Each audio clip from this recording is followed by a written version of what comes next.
Money FM 89.3. Best of breakfast. Mind your business.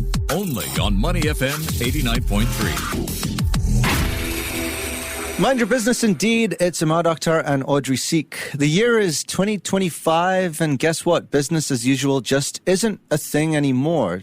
In fact, these days we're witnessing companies being forced to rethink everything from how they work, how they grow, and how they stay relevant in a world moving at the speed of AI. Budgets are tighter, expectations are higher, and digital transformation is no longer optional. It's survival. It's survival indeed. But here's the flip side. With disruption comes opportunity. And at the center of that opportunity are the people helping businesses cut through all of the noise. Not with jargon or buzzwords, but with real strategies, smart tech, and sharp thinking. And lucky for us this morning, we've got one of those people right here on The Breakfast Show. Yep, his name is Damien Kopp, and he is the managing director of RebootUp, a boutique consulting and tech firm based here in the Lion City. The company is helping businesses tackle their most complex challenges and prepare for what's next. He is also the founder of KoncentriK. So to find out more, let's welcome him on the show. Damien, good morning. Good morning. Thanks for having me. Great to have you on, Damien. So we've seen a lot of change on the business front with AI making waves.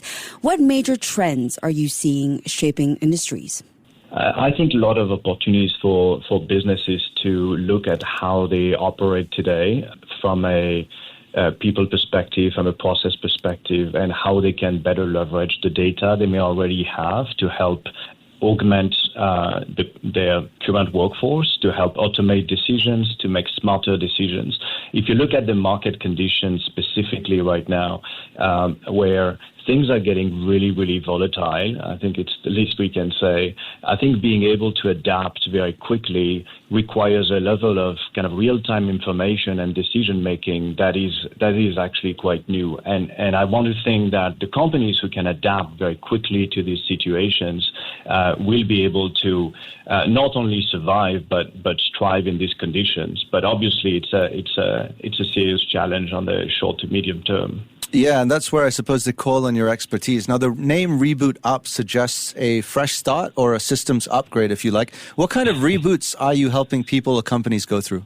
Yeah, it's a wide range of problems, but usually it comes down to be able to start a new product or a new service, or even to rethink a strategy for a certain market, or better serve a market segment that may have been left behind. And so, yeah, I picked the name because I thought it was a way to kind of pause and kind of step back and think ahead, for the years to come. Obviously, with a tech angle as an actual reboot, but going upwards to evolve and adapt the business of my clients. Okay, so you talk about blending deep tech skills with business strategy. Can you unpack that a bit for us? What are some of the specific tech capabilities that RebootUp brings, and how have they helped companies turn challenges into wins or opportunities? Right. So when we talk about deep tech or emerging tech specifically, there would be new technologies that are coming through an engineering breakthrough and may actually be hard sometimes for businesses to fully understand and grasp how it could apply to their business. So I want to think that I'm helping to act as a translator to understand how these technologies can actually be applied and operationalized and scale across different businesses. So it could be, different flavors of AI, as well as robotics, blockchain, quantum computing, and what's up and coming. So clients can be ready. I think the challenge usually for enterprises is you don't want to be too early because it's costly, but you don't want to be too late or you miss opportunities as well. So understanding that the velocity, I guess, of the technology and be ready when it comes out is where I'm trying to operate in. Yeah, Damien, I believe you work with both startups as well as large enterprises. Can you share a real-world example of how you helped a company reboot their culture or processes? Yeah, an example that comes to mind with a large pharma company based actually in Hong Kong way back then, and wanted to create a better patient journey, for their customers. And a lot of it had to do with internally how the company would be looking at what this patient journey is in the first place. And you look at, different functions, different business functions, when you put them in a room and they had actually never looked at or considered what a patient actually goes through end to end. And it's very common. I'm not blaming them for that. It's hard when you work in silo in your own function and you're part of how you serve customers to really see the end to end and step back and say, oh, this is what my customers, or in this case, my patients actually are going through. Can I make that better, right? So I help actually to map this out and then actually to start creating solutions to help, the most decisive part of this journey as an example. All right. So I actually noticed that you've worked with big local names like Singtel, UOB, NTUC Enterprise. Are there particular industries or maybe stages of growth where your firm's expertise is especially valuable? I think it really comes at different levels. Usually it's about when a company decides to do something new, and this new, again, could be a new service. So in the case of NTUC, it was like a few years ago now to start creating solutions for financial planning for everyone, how to democratize unbiased financial planning, and that's how Money Hour actually at the time came out. And I think it's about, again, a company trying to, again, look at an underserved market. It's about a company trying to even digitize or transform. I help a local SME to actually move paper vouchers and gift vouchers into a full digital solution using, QR code, right, for example. And that was, again, a few years ago when all this digitization in payment was happening. So, again, it could be very kind of transformational, or it could be, but you realize like all companies of all sizes have actually always this problem of, starting the new or transforming and changing mindset to embrace the potential of a new technology or what the business needs to change as well.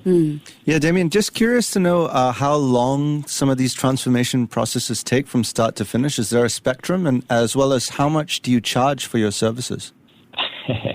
Okay, pricing, I leave that aside. It's usually based on really the scope and the value we can deliver. But in terms of the time frame, look, it goes from a short engagement that is usually kind of high impact, high value on a two, 3 months basis. But also I've worked with clients on a multi-year basis as well to help them along the process. So not just to kind of set things up, but also to help them run. So I operate also, in a form of a, fractional kind of CTO, which helps the companies to not just have, a kind of a one-off kind of project and then being left alone, but to really work on a day-to-day as well and operationalize some of the tech and be able to scale it and have the accountability of it as well. Yeah, I'm just curious to know as well whether during the process of transformation, whether you pivot midway through if, let's say, the stakeholders are unhappy with how things are progressing or if you want to go in a different direction. Does that happen?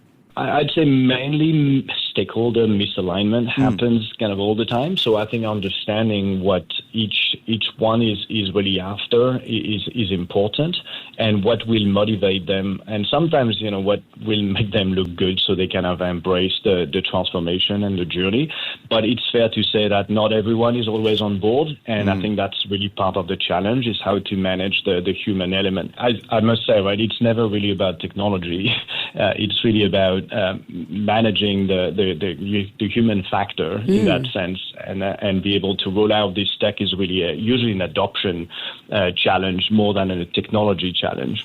Okay, but Damien, AI and automation has evolved so quickly. Even in the last couple of years, we've seen so many changes. So where do you see the most practical, realistic kind of near-term opportunities for companies to use these technologies for growth or efficiency? Where should they start? Yeah, there are a few industries, I think, that are kind of ripe for change. And I think what's a bit ironic in a way is you see companies in technology services, for example, Now they look at, automated coding and testing and documentation. And it's ironic because these are the companies rolling out the tech usually for others and disrupting other businesses or helping other businesses to be disrupted. And I think for one of the first time, it's probably being disrupted by itself. So I find it kind of interesting. But beyond the tech and tech services in general, tremendous opportunities in other areas and industries. Obviously, financial services is one of them as well. And I think beyond that is if you look at anywhere, there's today a lot of manual process because we don't know better, because we need some form of human processing. There are a number of things where people can be augmented significantly by AI, not so much for again, replacing what they do, but certainly to helping them make them much more efficient. I'm not so much the advocate of the guy who says like AI is going to replace everybody. I don't think so, but I think there's certainly a few jobs that will be certainly changed quite a bit in the coming years. Yeah, Damien, how does RebootUp address future of work trends in its programs? Like you've talked about the increasing impact of AI and automation, but we also have the rise of hybrid work and flexible arrangements, a focus on employee well-being, DEI, for instance. How do you address that as well as maybe sustainability in your programs? Yeah, that's a great point. Look, at this point, like we're kind of very small. I want to operate in a way where I use and work with a lot of partners, so we don't have to grow too big in terms of the number of people. I think what's important is to keep that flexibility, and it's also a personal, lifestyle choice as well. Create what we say a portfolio career. So you talk about future of work. I think it's really about the ability to work across different type of projects and create different revenue streams for yourself as well. And in terms of allowing people to work at their own pace and to do what they love really as much as possible. So Damien, you talked about RebootUp staying small, and the company has positioned itself as a boutique player up against much larger consultancies and tech providers. What's your edge, you think? What makes a firm like yours stand out? I think, obviously, when you're small, you can be fast and you can be flexible. So there's always, I think, opportunities in the market for such needs. Some people cannot either afford, the big four, or they need something smaller, more targeted. And I found the other important part is in a bigger organization, obviously, you send, the sales team first and, they pitch the company and you're pitching collective capabilities. In our case, we're pitching effectively ourselves, right? And so what you see, what you get, and what you pay for is actually the experienced leader you have in front of you, and not the younger folks that would actually usually deliver solutions for the bigger corporation. So obviously, it's not the same scale. It has to be kind of smaller. It has to be operating at a certain level of seniority. But I think that's where I see opportunities in the market, especially right now, interestingly, where a lot of clients don't want to commit to necessarily either new headcounts or they don't want to commit to very large projects, but they still need help, right? And I think be able to bring and scope out that kind of flexibility for them is important. Yeah, Damien, one final question. You can give us a quick one on this. For entrepreneurs or business owners listening in, what's one quick audit they can do today to check if their company is future ready? That's a great question. Look, I think if you look at the industry that you're in and understand what's the potential for disruption, which means what can be likely change, whether it's the demand, would the demand change for the service?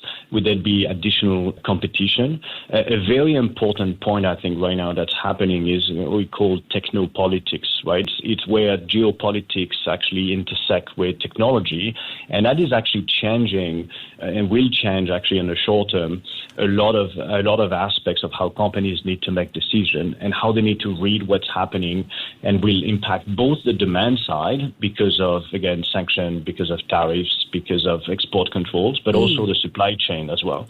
So who they can work with, the kind of solutions they partner, where the data should be, the kind of infrastructure provider to work with, a lot of it is being kind of shuffled right now. And that means be able to read this environment, I think is going to be really important to be able to plan things ahead. So yes, it's challenging. I want to think there are opportunities in this chaos in a way.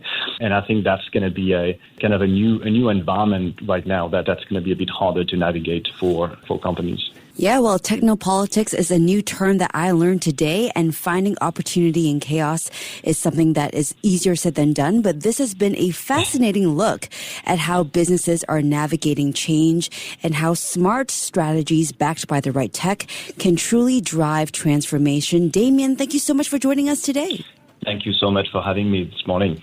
Yep, you're very welcome. That was Damien Kopp, Managing Director for RebootUp and founder of KoncentriK. Stay with Money FM 89.3. To listen to more great interviews, download our podcasts at audio.sg or download the audio app. That's AWEDIO, audio at the App Store and Google Play.